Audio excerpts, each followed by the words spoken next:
Hi viewers. நீங்கள் வழக்கமாக கன்னியாகுமரி போனோன்னா எப்போவுமே விவேகானந்தர் பாறை, boating, Gandhi museum, Thirparappu falls இந்த மாதிரி தான் பார்ப்பீங்க. ஆனால் இதை தவிர்த்து கன்னியாகுமரியில் நிறைய பிளேசஸ் பார்க்குறது இருக்குது. அந்த வீடியோவை தான் நம்ம இன்றைக்கி பார்க்க போகிறோம். இந்த வீடியோவில் நம்ம ஃபஸ்ட்டு பார்க்க போகிற பிளேஸ் என்னென்னு பார்த்தீங்கன்னா வட்டக்கோட்டை ஃபோர்ட். இது கன்னியாகுமரியிலேருந்து ஒரு 6 கிலோமீட்டர் டிஸ்டன்ஸில் தான் இருக்குது.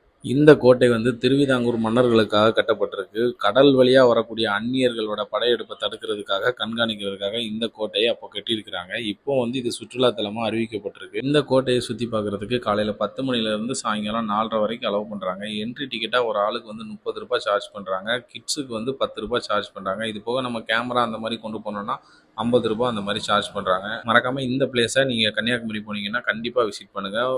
ரொம்பவுமே பார்க்குறதுக்கு அழகாக இருக்கும். ரெண்டாவதாக பார்க்கக்கூடிய பிளேஸ் பார்த்தீங்கன்னா சித்தரால் ஜெயின் டெம்பிள். இது கன்னியாகுமரியிலேருந்து 50 கிலோமீட்டர் டிஸ்டன்ஸில் அமைஞ்சிருக்கு. இங்கே இருக்கக்கூடிய தெய்வம் ரொம்ப தெய்வீகமான கோயில் அப்படின்னு சொல்லி இதை சொல்கிறாங்க. இந்த கோயில் இந்துக்கள் வழிபடக்கூடிய ஒரு புகழ்பெற்ற கோயிலாக இருக்குது. இந்த கோவிலுடைய படிக்கட்டுகள், சிற்பங்கள் எல்லாமே பாறையிலே செதுக்கியிருக்காங்க. இங்கே நிறைய கல்வெட்டுகளை நம்ம பார்க்க முடியும். நீங்கள் மறக்காமல் இந்த பிளேஸை விசிட் பண்ணுங்கள். கன்னியாகுமரி போனீங்கன்னா இது ஒரு முக்கியமான டூரிஸ்ட் பிளேஸ்.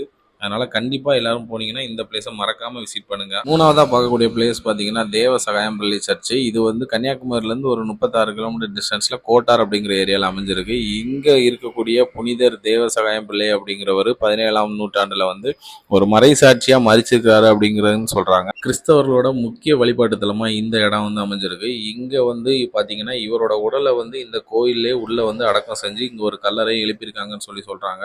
இந்த இடம் பார்க்குறதுக்கு ரொம்பவுமே அழகாக இருக்கும். எல்லா இடமே நீங்கள் சுற்றி பார்த்தீங்கன்னா தெரியும், அவ்வளோ க்ளீனாக வச்சுருப்பாங்க. ஸோ மறக்காமல் நீங்கள் கன்னியாகுமரி போனீங்கன்னா இந்த பிளேஸை விசிட் பண்ணுங்கள். இவரோட ஆராய்ச்சிகள்லாம் நம்ம எடுத்து பார்க்கணும் அப்படின்னா வரலாறுகள் இவரை பற்றி நிறைய கூறப்படுது. பார்க்கக்கூடிய பிளேஸ் பார்த்தீங்கன்னா லெமூர் பீச். இது கன்னியாகுமரியிலேருந்து ஒரு 27 கிலோமீட்டர் டிஸ்டன்ஸில் தான் இந்த இடம் இருக்குது. பார்க்குறதுக்கே கடல் ரொம்ப அழகாக இருக்கும். ஆனால் இந்த கடல் எவ்வளோ அழகாக இருக்கோ அதுக்கேற்ற மாதிரி இதோட ஆபத்தும் ரொம்ப அதிகமாக இருக்கும். ஸோ தயவுசெய்து இங்கே போகிறவங்க கடலில் இறங்கி குளிக்க வேணாம், ஜஸ்ட்டு பார்த்துட்டு மட்டும் விசிட் பண்ணுங்கள். ஈவினிங்கில் டைம் ஸ்பெண்ட் பண்ணுறதுக்கு ரொம்பவுமே சூப்பரான இடம். அடுத்ததாக பார்க்கக்கூடிய பிளேஸ் பார்த்தீங்கன்னா காளிகேசம் வாட்டர் ஃபால்ஸ். கன்னியாகுமரியிலேருந்து ஒரு 60 கிலோமீட்டர் டிஸ்டன்ஸில் இருக்குது. மேற்கு தொடர்ச்சி மலையோட ஒரு சிறப்பான நீர்வீழ்ச்சியாக இந்த காளிகேசம் வாட்டர் ஃபால்ஸ் கருதப்படுது. இங்கே பார்த்தீங்கன்னா நமக்கு உள்ள கொஞ்சம் தூரம் ட்ரெக்கிங் பண்ணி தான் போய் நம்ம குளிக்கிற மாதிரி இருக்கும். இங்கேயே பக்கத்தில் ஒரு கோயிலுமே இருக்குது. ஸோ சுற்றுலா வர்றவங்க மோஸ்ட்லி இங்கே சமைச்சும் சாப்பிட்டுட்டு இருக்காங்க. இந்த அருவியில் பார்த்தீங்கன்னா 365 நாளுமே தண்ணி வருதுன்னு சொல்லப்படுது. பார்த்தீங்களா, கோடை காலத்துலையுமே தண்ணி இங்கே இல்லாமல் இருந்ததே கிடையாது. எப்பவுமே இங்கே தண்ணி வந்துட்டே தான் இருக்குமா. ஸோ நீங்கள் கன்னியாகுமரி வந்தீங்கன்னா மறக்காமல் இந்த பிளேஸை விசிட் பண்ணுங்கள். நல்லா ஜாலியாக குளிக்கிறதுக்கு ஒரு அருமையான பிளேஸு.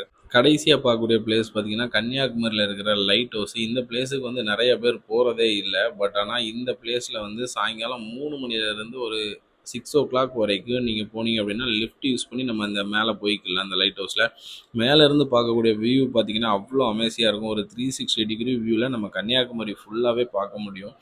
ஈவினிங் டைமில் போனீங்கன்னா மட்டும்தான் இந்த இடம் பார்க்குறதுக்கு ரொம்பவே அழகாக இருக்கும். ஸோ மறக்காமல் நீங்கள் கன்னியாகுமரி வந்தீங்கன்னா இந்த லைட் ஹவுஸை மிஸ் பண்ணாதீங்க. இது கன்னியாகுமரி பஸ் ஸ்டாண்ட்லேருந்து பக்கத்தில் வாக்கபிள் டிஸ்டன்ஸில் தான் இருக்குது. ஸோ கன்னியாகுமரி வந்தீங்கன்னா கண்டிப்பாக இந்த லைட் ஹவுஸில் மேலே ஏறி கன்னியாகுமரியோட வியூ ஃபுல்லாத்தையுமே நீங்கள் கண்டிப்பாக இந்த வீடியோவில் பாருங்கள். இந்த வீடியோ உங்களுக்கு பிடிச்சிருந்துச்சு அப்படின்னா மறக்காமல் லைக் பண்ணிக்கோங்க. இது மாதிரியான யூஸ்ஃபுல் டூரிஸ்ட் அட்ராக்ஷன் பிளேசஸ் பற்றி தெரிஞ்சுக்கணும் அப்படின்னா நம்ம பேஜை ஃபாலோ பண்ணிக்கோங்க. எல்லா ஊர்லேயுமே நம்மளோட கேப் சர்வீஸ் அவைலபிள் இருக்குது. இது மாதிரியான டூரிஸ்ட் பிளேஸ் போகிறதுக்கு எல்லா இடத்துக்குமே நம்ம கேப் சர்வீஸ் பண்ணிகிட்ருக்கோம் ஆல் ஓவர் தமிழ்நாடு.